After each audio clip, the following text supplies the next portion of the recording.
Yang bikin saya kaget, tanahnya sudah SHM atau SHGB. Sudah lama ditempati, tapi tiba-tiba nggak bisa diproses. Saya share ini berdasarkan dari beberapa pemberitaan media. Dan sampai sekarang masih dalam proses untuk edukasi, bukan menyimpulkan pihak tertentu. Di Surabaya, ada area sekitar 220 hektar, mencakup beberapa wilayah, seperti Duku Pakis dan sekitarnya. Sebagian warga saat mau jual balik nama dan perpanjang HGB, justru terhambat di proses BPN.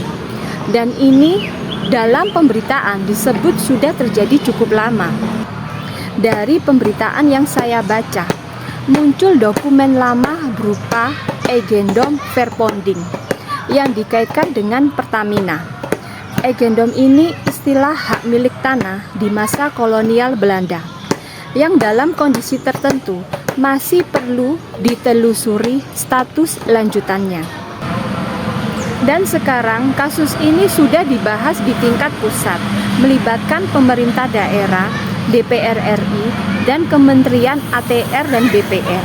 Artinya, ini bukan isu kecil dan masih dalam proses penyelesaian. Dan dari sini saya jadi mikir, ternyata dalam properti yang terlihat aman di depan, belum tentu selesai di belakang.